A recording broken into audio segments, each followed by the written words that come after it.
All right, so I want to talk about how to eat for a lean and athletic body. And the reason that we're going for a lean and athletic body rather than a ripped and jacked body or anything other than lean and athletic is because over time, what I found is that having the goal of becoming lean and athletic is much more sustainable, much more simple and straightforward, and much more achievable for guys than it is to try to achieve a super ripped bodybuilding type physique, or for somebody who's trying to put on massive and massive amounts of muscle, especially at the age of 40 and beyond. I've just kind of come into this philosophy that becoming athletic lends itself to being lean, and being lean lends itself to becoming athletic. And I believe that the natural state of man is to be a lean athlete for life. So this is why I center my diet philosophy around this, because to be honest with you, there is no nutrition or no diet that you're going to stick with unless you love it. So eating for performance, eating for energy, eating for recovery is the foundational basis that I have used over the last 5 years to lose 85 pounds and keep it off forever. There's no going back. And I'm going to show you guys exactly how I'm eating now and explain my rationale behind why I choose the foods I do and how to make it as easy and simple as possible for you to achieve what I've achieved. So, according to the latest poll on LinkedIn, I posted, what is your main priority? Is it fat loss? Is it strength? Is it hypertrophy? Or is it working on speed and power? And I put those things in that order because that is the ascension. That's the hierarchy of you can't have one level without the next. And so far, about 60% of you, 57% of guys to be exact, are more focused on fat loss than anything else. And I put that 57% of men are trying to lose fat. Keyword is trying. There's a lot of guys who try really, really hard to lose fat, and they end up trying for years and years and years. And they may have some success, and then it'll come back, and they'll try again, and it'll come back. And what ends up happening is you get in this repetitive cycle of trying to lose fat instead of actually losing fat. And when we mean lose fat, we mean it's gone forever. So when you lose something permanently, that means you never find it again and it never finds you. So the idea behind losing fat is that it becomes a permanent thing and that you don't waste a lot of time, energy, and mental bandwidth fighting it off for the rest of your life.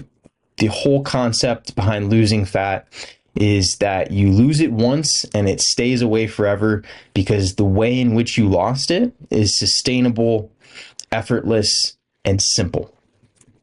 So there are countless ways to lose fat. Obviously, there's a bajillion diets out there. There's a bajillion different workout programs. There are so many different strategies you can do, but there are only a few right ways. And that's my opinion. I think there are a few right ways to lose fat that most guys can stick with forever, and to each their own. But I do know that getting a coach who knows what they're talking about in terms of fitness, performance, and nutrition can reduce your fat loss timeline by 66% or more. And the reason I say that is because it took me about 4 years to lose 85 pounds and achieve like a fairly lean body composition.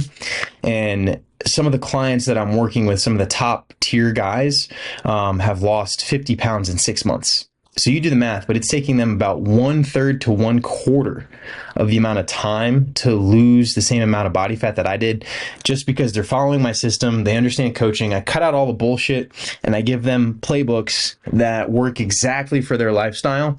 And the biggest thing with coaching is if you have a great coach, it's going to work. It's just a matter of whether or not you listen and execute. Listen and execute, listen and execute. Obviously, you can have questions. Obviously, you can have feedback. That's very much encouraged in my program. But the guys who experience the best, fastest results are ones that just listen. We give very specific, very custom advice to everybody. but it's always the ones who listen and who record and who follow the program. They achieve results almost effortlessly, almost to a point where we can predict where they're going to be week after week. So just understand that you can choose whatever coach you want. I mean, there's thousands of great fat loss and performance coaches out there. So pick one that really suits your personality, suits your style. Pick one that you can resonate with and relate to.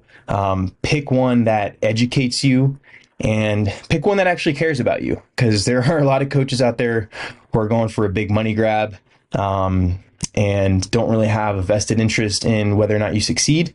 They're more focused on running the business. With this business that my wife and I run, we really try to set it up so that in the long run, you're able to stick with us. So we make it very affordable on a month-to-month basis, because we know that a significant fat loss journey, anything over 30, 50, 100 pounds or more, it's just going to take a lot of time. It's going to take months and months, and potentially over a year and a half for you to really achieve the end result.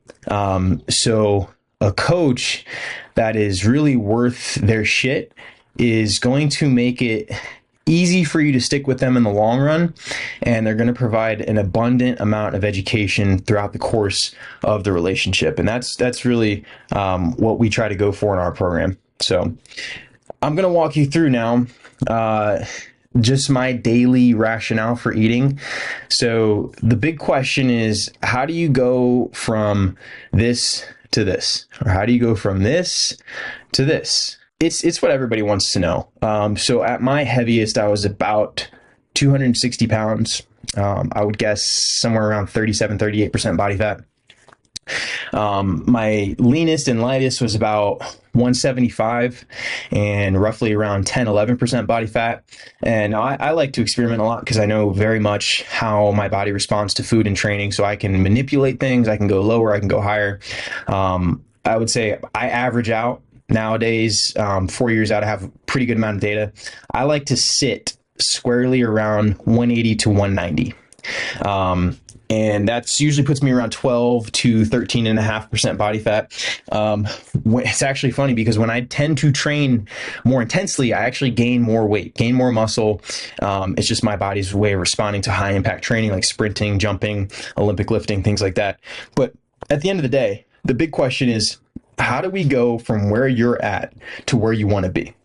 And I'm just going to share some very, very straightforward, very simple advice that hopefully you can take with you and apply into action in your own day. So this may surprise you, but the answer is eating how you want. Now that is obviously a statement that we're going to unpack here, because I eat how I want.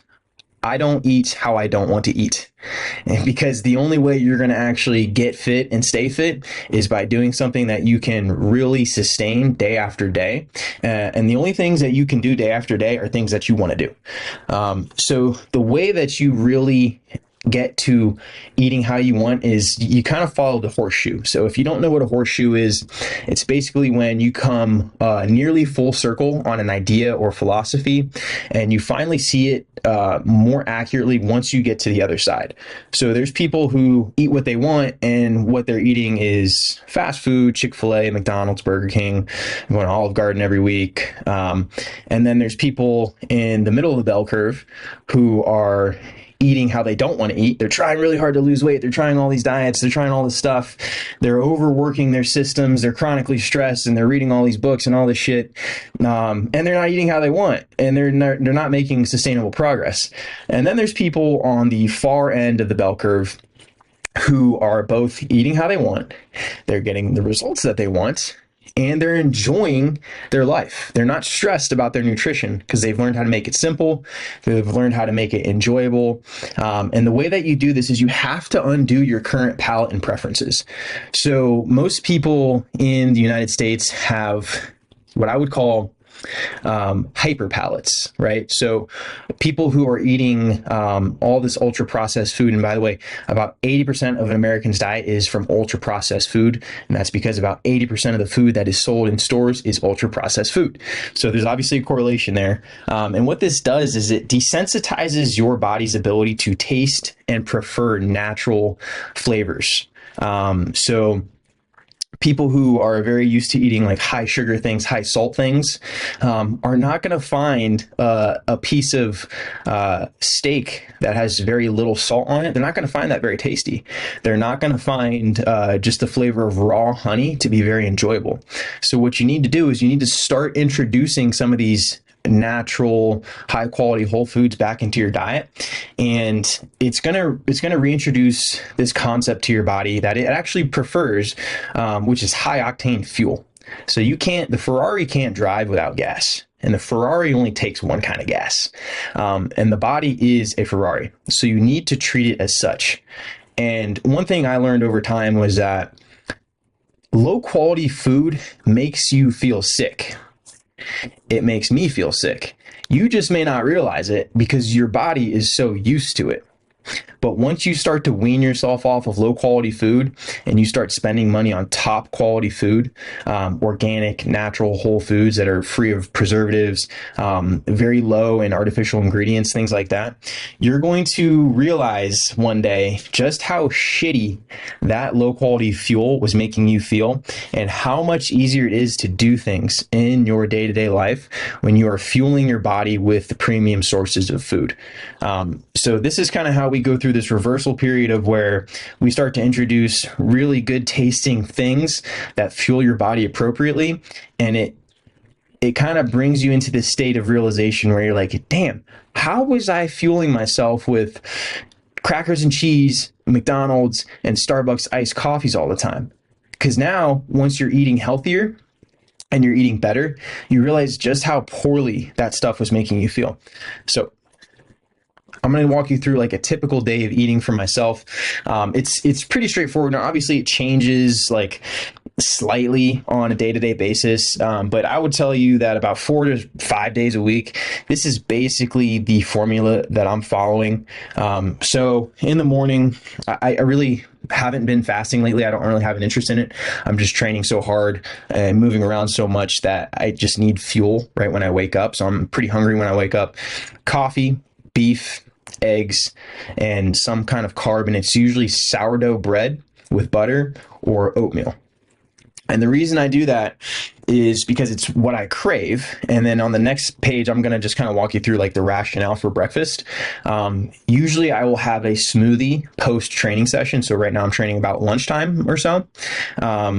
So we go for a smoothie right away. And then for dinner, it's super simple. I have a very, very straightforward template for dinner. It's a protein, it's a ton of veggies, and then it's a very high quality carb that goes with that meal. So it could be pasta, rice, quinoa, doesn't really matter. For dessert, I would say 80% of the time, it's just some really high quality dark chocolate and some fruit, whether it's grapefruit, an apple, oranges, blueberries, bananas, whatever it is, doesn't matter. Favorite fruit, dark chocolate, that is a killer dessert. It'll curb your sweet tooth. And then the only things I really drink besides like organic coconut milk and really good coffee is just flat or sparkling water. So I drink a ton of water. I live in a high altitude, very dry climate. So flat water gets a little boring. And when that happens, we just opt for sparkling water. So my breakfast rationale, it's really straightforward. Protein is the priority. So I do, anywhere from 4 to 6 days of pretty heavy strength training. So Olympic weightlifting, a lot of heavy benching, squatting, deadlifting, things like that, sprinting, a lot of jumping. So my muscles and joints just simply need a shit ton of protein. And protein is also the number one source of nutrition that is going to transition your body away from being overweight and being fat into being lean and muscular. So protein has a very high satiety effect. It'll make you feel full quickly. It provides a very long and slow burn of energy. And it's just a great way to start your day. Like, it kind of puts you in the advantage when you start your day, because you do need to hit a target of about 150 plus grams of protein a day. And having a good amount of protein during breakfast makes it that much easier to achieve. Fats for me in the morning are probably the second most important thing. And the reason is because I just need calories in the morning. So fats are the most calorie abundant macronutrient out there, 9 calories per gram of fat. Also, fats really do a nice job for supporting your hormonal health, kind of lubricating the joints. It just does a lot for me. I notice it when I'm low on fat. So I'd like to use grass-fed butter in my breakfast. I always cook my organic eggs in grass-fed butter. It tastes amazing, and it just gives me what I need. It's just something that I prefer. And then for carbs, I just consider fuel for the day's training or whatever I'm doing, even if it's just hiking or if it's working all day. Either way, need carbs. So if I go for carbs in the morning, it's either whole grain rolled oats or high quality organic sourdough bread. And that's pretty much it. It doesn't really change. It's some combination of all these things in the morning. It's my go-to breakfast. I always have this stuff stocked. It's a lot of this stuff you can make very quickly. If you're a morning commuter and you want eggs, well, guess what? You can hard boil them in a pressure cooker the night before and just take them with you in the car, have some sriracha with it. You could do the same thing with a grass-fed beef patty. You can fire up 4 of those things on a cast iron skillet, chop them up, put them in a Tupperware with some eggs. Like, it's just super easy. Oatmeal takes 2 minutes to put together and make. Toast takes 30 seconds to make. So all this stuff can be made very quickly, and it's just easy to digest. It tastes good. It puts you in a good mood, gives you an abundant amount of energy to start the day. So if you're not fasting, this is really the direction I recommend you take your breakfast in. So for lunch and post training, right now I'm not really focused on like getting a solid meal in for lunch. I just don't really care. I don't have time for it. I'm busy. So I've been leaning into smoothies a lot lately, and the reason is because it's a very quick way to get the amount of calories I need. I get a ton of protein for my recovery. So usually my lunch will fall kind of post training session. I just dump in my collagen and creatine for joint health and recovery. And then I am guilty of having a major sweet tooth. So I was born that way, always loved candy. I love Sour Patch Kids. I love Starburst, Skittles, all the stuff that's bad for you. And the easiest way to curb a sweet tooth, because sorry guys, it's not going to go away. If you have a sweet tooth, that is a natural genetic thing. So you have to find a way to kind of modulate that. And the way I do that is by eating a ton of fruit and a ton of honey. And those all have their own benefits, mainly antioxidants, fiber in the fruit, tons of vitamins. So these things all help you recover. But if you combine them into a smoothie, I can guarantee you this is going to be the best damn smoothie you ever had. The texture is great. It's filling, and it satisfies your need for recovery after training. And also I throw creatine in there. So it's easier to just get creatine out of the way. If it's in a smoothie, you don't even know it's there. And then you don't forget to take it later on in the day. So that's my combo. I do a smoothie probably 4 or 5 days a week. And now the trick is to know the amounts of ingredients to put in the smoothie for whatever kind of nutrition course you're going on, whether you're losing fat, maintaining, or putting on muscle. That's all going to be personal. So pro tip, all right, get a great blender. It's buy nice or buy twice. So a blender will make a big difference. If you're going to go for smoothies, just spend the money and get a good blender. Don't be cheap, because you're going to regret it. We got a 1,000-watt Ninja Pro blender. This is available at Walmart. It's available at Costco. You can get it on Amazon. I've seen it as cheap as $69.99. I think the regular price is $100. We bought this like 5 years ago, I think, and it's a tank. It never had any issues, super simple to use. So I recommend the Ninja Professional 1,000-watt blender. The best thing about this blender is that it's really easy to clean. So you can take the blades out, take the lid off. You can throw those in the top rack of the dishwasher, throw the blender in the bottom rack of the dishwasher, and it gets super clean every time. The best part about this blender, though, is that the blades go all the way from top to bottom. So if you load up a big smoothie like I do, where you've got coconut milk and then you've got frozen fruit and you've got a banana and you've got yogurt, it gets high quickly. And blenders that only have the bottom blades, they do a terrible job of cycling the ingredients and getting them all chopped up and smooth. So I am a huge advocate for this one. Just do it. Just spend the money. You're never going to regret having a nice blender in the house. So dinner is like so straightforward. I kind of laugh at it sometimes when we talk about dinner. The reason that I continue to prioritize protein is because if you're going to choose one thing to focus on with your diet, it's got to be protein. I would say about 90% of guys, I might even say 100% of guys that get on board with our coaching program, we kind of do an audit of their metabolism and their current nutrition. And most, you guys are not getting enough protein. I can just tell you this. I know this is like probably one of the most common things said in the fitness industry from coaches. And there's a reason why. It's because nobody gets enough. A lot of people don't even know what protein is. So protein is going to be beef, chicken, salmon, anything that's a meat is going to be a protein. So prioritize protein. That should be the first part of your dinner. Max out vegetables. So what I mean by that is either you're doing a giant salad or you're doing a ton of chopped and sauteed veggies in like a cast iron pan, something that pairs well with the protein that you choose. And then if you're on a low carb diet, or if you're just on a regular diet, if you're training really hard and you need a lot of carbs, it doesn't really matter. You just vary the amount of carbs you include with dinner, but make them high quality. Make it, organic white rice. Make it organic quinoa. Make it, organic Italian pasta, like something that is high quality and that you're going to enjoy with the meal.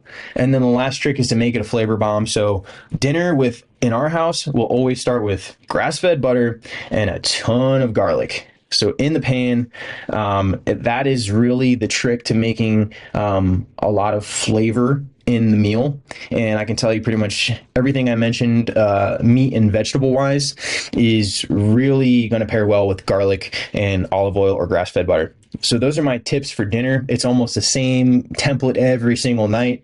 Doesn't really matter. Even when we go out to eat, I follow the same template. I prioritize protein. I get as many veggies as I can. And I choose a dish with high quality carbs. Make it a flavor bomb. Make it something that you want to eat at least 1 to 2 times a week, because it's going to make dinner enjoyable. Like, none of this nutrition dieting stuff should be difficult, guys. So hopefully those tips help. Now, we're going to talk about why performance matters.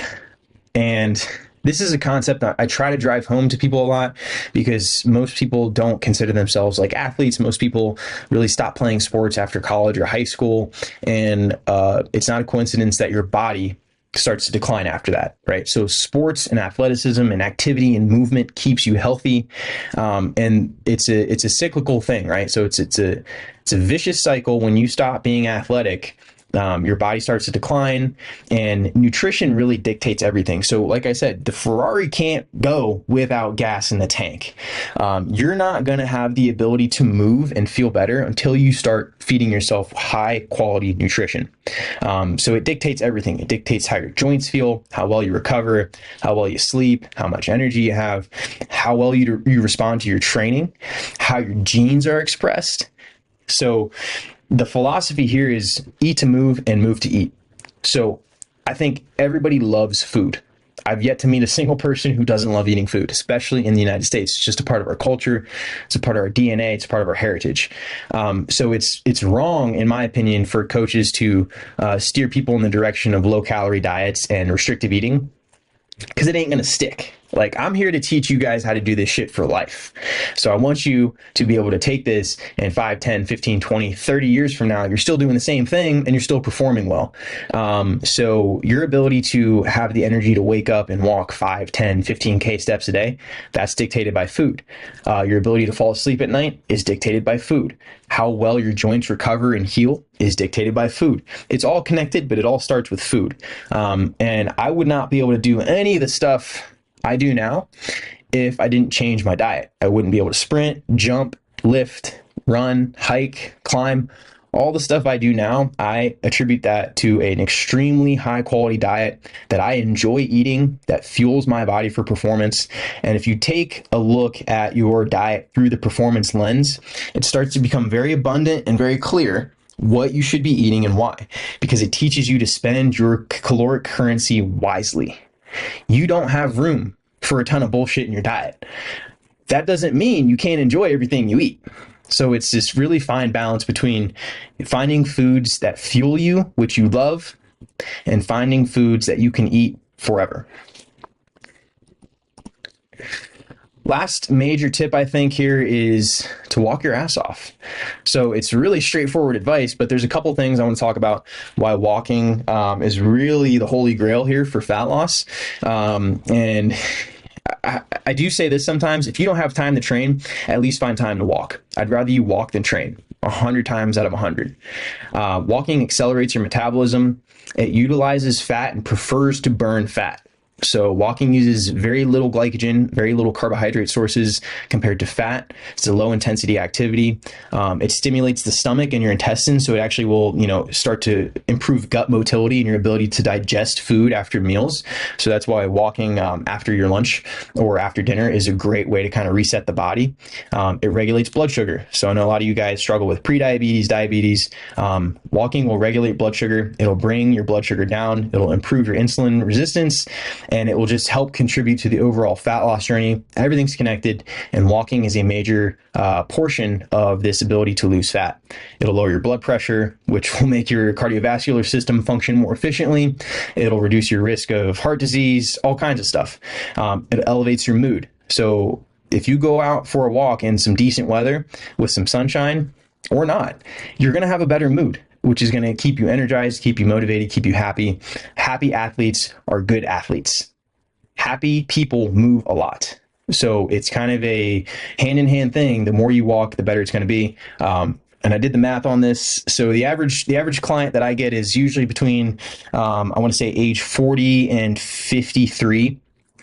And average guy I work with is usually between 5'11" and 6'5". And weighing between, I would say, 225 and 290. And if we just average all those numbers out and we walk 10K a day for the average guy, that's 10K a day is worth 55 pounds of fat a year. Okay, this is why I say I'd rather you walk than train if it comes down to it, because 10K a day, it's the slow burn, man. This is the long journey, and not every phase of this journey has to be intense, but I can tell you that the best way to get that fat off your body and keep it off is to get in the habit of walking 10K. It's super simple, but it's hard to do. So my recommendation is always 20 to 30 minutes in the morning, 10 to 20 minutes during your lunch break, and 20 to 30 minutes after dinner. That should net you anywhere between 5 and 10K altogether, combined with all the little steps that you take throughout the day. So if you're not walking, you're not winning. If you're not walking, you're not winning. Just remember that. It's not about how much weight you lift. It's not about whether or not you run. None of that bullshit matters if you're not walking. Okay, so just remember that. If you're not losing weight, you're not seeing the scale move, you need to get some more steps in. So the last thing is just coaching. Again, I've kind of already explained the coaching philosophy. I like to run the business to where I make it sustainable and affordable for you to stick with us long term. We've had 0% client churn since we started taking people on in February. A lot of these guys will see results, and some people will start slow and they'll start to see things kick in and they want to stick around. I have some early bloomers who just skyrocket from the beginning and never look back. But either way, coaching is going to cut your timeline to fat loss at least in half, probably in thirds. If you find a coach that is suitable to your personality style, that understands how to work with you one-on-one, knows when to back off in terms of giving information, and knows when to lean in terms of giving information. So if you guys are interested in any of the coaching I have to offer, my wife and I run this business, just reach out, DMs, apply for coaching. We can set up a quick call, whatever. Let me know, because I know a lot of you guys are trying to lose fat, and I'm telling you, this journey is so much easier when you have somebody who's been through it before and knows exactly how to steer you at every turn. All right. Thanks for coming to my TED Talk. See ya.